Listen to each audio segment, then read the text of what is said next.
Style গুরু winner পাচ্ছেন দেশ জুড়ে নিজের ব্র্যান্ড লঞ্চ করার সুযোগ। রাফেলস ইনস্টিটিউট অফ হায়ার এডুকেশনের পক্ষ থেকে নগদ 1 লক্ষ টাকা। ইন্টারন্যাশনাল রানওয়ে এশিয়ান ফ্যাশন উইকে নিজের কালেকশন প্রেজেন্ট করার সুযোগ। দৈনিক সকালের খবরে ফ্যাশন এডিটর হিসেবে কাজ করার সুযোগ। পার্পল ম্যাগাজিনের ফ্যাশন ফিচার।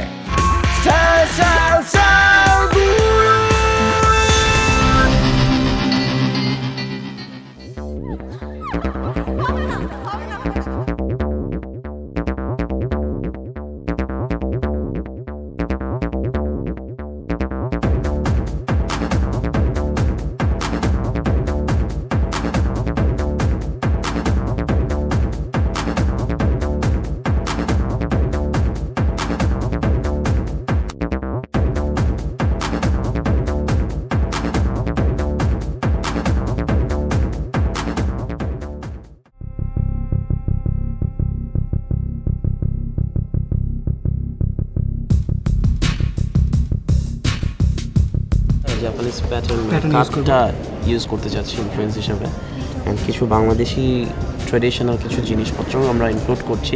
জাপানি ছেলেরা খুব স্ট্রং, মানে ওদের ভিতরে খুব ফাইটিং ধরনের, সো আমরা বাংলাদেশে সামুরাই টাইপের কিছু আনতে চাই। তোরা তো সেরকম জঙ্গলের মতো লাগছে। হ্যাঁ বেটা, মানে বিমাই ছাম্মার ছেলে সেরকম সেরকম। আরে ভাই তাকে আমি চাই না আমাকে এখানে অ্যাভয়েড করা হোক, আমি ওদের সাথে একসাথে কাজটা করতে চাই। বেসিক্যালি আমরা সবাই একটা বিষয়ে স্ট্রং। প্যাটার্নে একটু সমস্যা, ওরকম না তো ইনশাল্লাহ ভাইয়া এটা কভার আপ করে ফেলবে, আরও ইনশাল্লাহ আমাকে সাপোর্ট দেয়।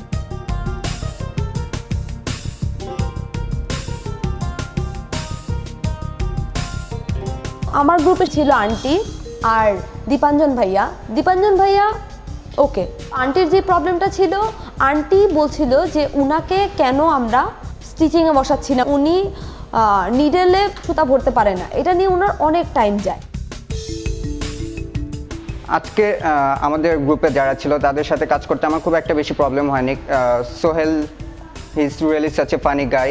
আর হুমায়রা, তার সাথে মানে আমি এর আগে এপিসোডেও কাজ করেছি, সো তার সাথে কোনো প্রবলেম হয়নি। বাট কিছুটা প্রবলেম ছিল সোহেলের। ও দেখা যাচ্ছে মানে দৌড়াদৌড়ির যেসব কাজগুলো জাস্ট ওগুলোই বেশি করছে। আমি আর মুক্তাপু হয়তো বা কথা বলছি বা শেয়ার করছি, জয়ী আমাদের গ্রুপে একটা মেম্বার, সেও শেয়ার করছে, বাট ওর আমার কাছে জিনিসটা যেটা ভালো লাগেনি সেটা হচ্ছে ও আরেকজনের কথা শোনার আগে, একটা মানুষের কথা পুরোটা শোনার আগে সে মাঝখান দিয়ে তার নিজের কথা ঢুকিয়ে দিচ্ছে। চাপু তুমি তাড়াতাড়ি করো না। হ্যাঁ, এটা করতেছি, সমস্যা নেই। Ta-da! Models here.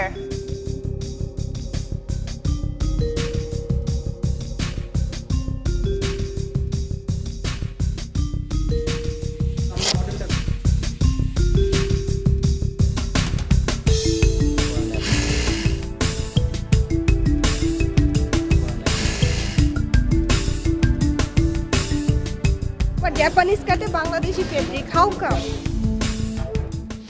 মডেলদের makeup brief করে দিন, তাদের গেটআপ কিরকম হবে।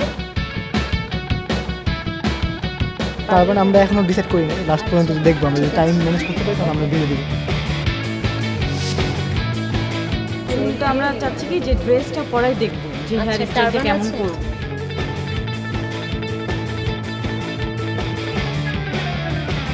ব্রাইডাল লুকের মধ্যে এই যে যেমন একটু গ্লিটার, সামান্য স্পাইক করে